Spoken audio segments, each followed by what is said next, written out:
Yo tout le monde, je vais vous montrer comment paramétrer SFML sur CodeBlocks sur Linux, vu que au moins deux personnes me posent la question et j'ai beaucoup la flemme. Donc si j'ai fait une machine virtuelle avec KDE, donc Manjaro KDE c'est la version CalProf. Je sais pas si je peux afficher ma version. Euh,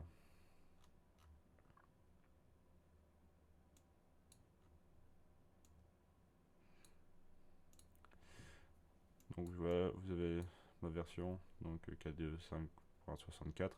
Bref, ça on s'en bat un peu les couilles. Euh, donc une fois que vous êtes sur le site des SFML, vous allez télécharger la version Linux des librairies bien sûr. Là vous avez toutes les versions Windows. Linux vous avez juste une version 64 bits et on s'en bat les couilles, un peu comme sur Mac. Je l'ai déjà téléchargé parce que j'avais un peu la flemme. Donc ici j'ai le projet de... Comment ça s'appelle David. Du coup ici j'importe son projet.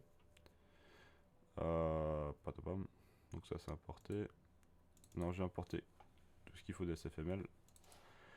Ici, je vais virer les trucs qui servent à rien. Déjà, le dossier bin, c'était tout ce qu'on a compilé sous Linux, sous Windows, donc on s'en fout. Objet, c'est les objets qu'il a compilés, enfin pré-compilés avant d'écrire l'exécutable, on s'en fout. Moi, j'ai retéléchargé SFML, du coup, je le vire aussi. Source, on garde. iScore, je sais pas ce que c'est, on garde. Les librairies, on s'en fout aussi. Vu que ce sont des librairies DLL, donc c'est des librairies qui sont propres à Windows. Le layout et le depend, il s'autogénère avec CodeBlocks. Du coup, ici j'ai un dossier à maximum épuré. Je vais importer des trucs qui sont intéressants. Donc je vais prendre include. Il va fusionner directement avec le dossier include qui est ici. Et je vais importer aussi le dossier lib. Donc ici j'ai mes librairies. Donc tout ce qu'il me reste à faire, c'est lancer CodeBlock.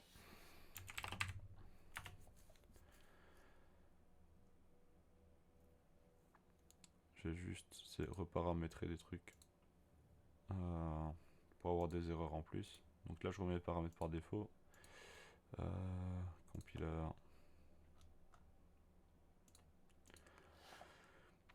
Donc ici je vais importer le projet. J'ai tous les codes sources. Donc déjà si j'essaie de compiler comme ça, je vais me bouffer des erreurs de partout dans la théorie, mais...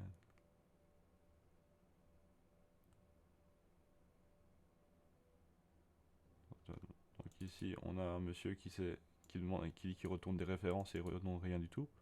Scheiße. Sinon, donc déjà on est déjà censé s'importer nos librairies. Du coup ici on va aller dans build option. On compile en norme 2017, c'est ce qu'il y a de mieux. Hop, ici on va regarder après. J'ai le dossier include. Lui il a fait les imports directement dans la configuration globale, parce que vous pouvez faire une configuration pour le debug. Debug c'est le mode de compilation que vous mettez lorsque vous créez votre programme, et le release c'est quand vous êtes censé mettre le programme en production. Donc par exemple vous avez des stack traces qui sont moins précises, des trucs plus chiants. Il a rien configuré de ce côté. Ok, donc ici je vais juste clear dans le config. Hops, hops. Ok, enregistré. Donc j'ai paramétré à ce niveau-ci. Ici, vu que j'ai mis mon SFML directement dans mon include, j'ai pas besoin de le réimporter. Hops. Dans mon linker, j'ai modifié son import lib, juste pour que SFML pète pas un câble. Je repasse comme ça, hop. S'il faut marquer SFML statique, mais on verra que c'est pas grave. Ça, bon, je vais laisser quand même. Je sais pas pourquoi est-ce qu'il a mis ça. Je peux pas faire de CTRL Z. Oups. Bon bah, non. Je retourne ici. Hops, hops. Donc on va dire qu'on modifie ça. Edit. Lib. Hop. Oui. Ok. Ça m'a dit qu'on le virait. Tac, tac. Et ici, je dois juste réimporter mes librairies. Donc je vais tout prendre. Pas le dossier CMake. Hop. Ouvrir, oui, oui. Donc là, j'ai importé toutes mes librairies d'SFML. Ok. Donc ici, j'ai des warnings. Et Linux, avec les warnings, il veut quand même bien compiler. Mais si vous vous ennuyez avec des warnings, ce que vous pouvez faire, c'est en avoir strictement rien à foutre et désactiver les warnings. Ici je vais juste recompiler. Donc vous voyez, il a passé le petit -w en paramètre pour dire qu'on s'en fout des avertissements.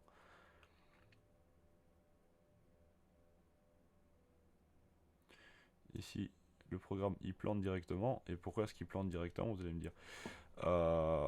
Alors, je vais vous montrer comment résoudre le problème facilement.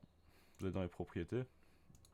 Donc là, l'application est conçue pour être une application console. Par contre, si je dis que c'est une interface graphique, il faut que je rebuild complètement mon projet du coup. Pam, pam, pam, pam, pam, pam, pam, pam, pam, pam, pam, pam.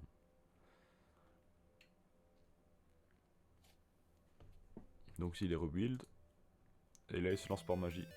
Alors, pourquoi ça n'a pas fonctionné, vous me direz? Ah bah c'est totalement débile. Ici je vais le repasser en console. C'est un problème que j'avais avec mon portable, j'avais pris un peu de temps à comprendre d'où venait le problème. Donc l'environnement. Dans l'environnement en fait vous avez le choix entre plusieurs terminaux. Donc parce que Linux vous avez plein d'environnements différents. Et par défaut il met Xterm. Donc je sais pas si j'ai Xterm en plus sur cette VM. Xterm. C'est une genre de console blanche dégueulasse. Ouais, j'ai même pas Xterm ici.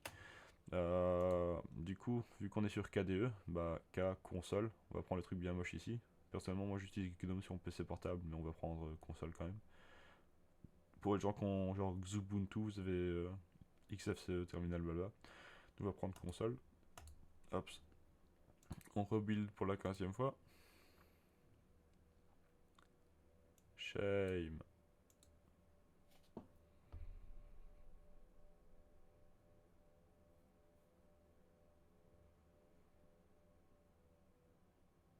Donc là c'est rebuild. Et maintenant si je le lance, j'ai la console. Et la synchro verticale qui n'est pas supportée. Mais sinon le jeu fonctionne. Rotate AE. Ok.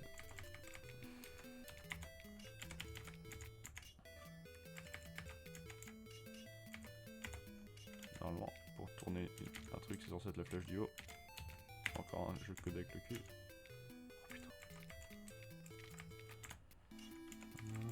Oh putain. Fait chier. Bref, on peut même. Ça sera pas directement le son, je suis un peu dit. Enfin bref, sinon le jeu fonctionne. Si j'appuie sur Quit, on voit qu'on a un beau retour 0. Et un retour 0, c'est-à-dire que le main est arrivé au bout. Voilà. Bon bah, allez vous faire foutre. Bisous.